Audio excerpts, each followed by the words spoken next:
Yilan train station as one of the attractions in Jimmy Square, which reproduced many classical scenes and characters from Jimmy's picture books, allowing the tourists to wander around leisurely and enjoy the amusing sights.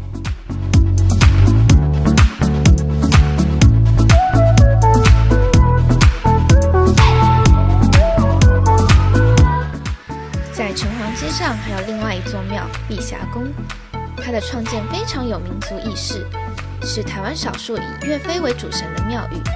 和一般庙宇不同的是，碧霞宫是唯一举行武艺武仪制的，并由宜安县长主祭，可见对此相当重视。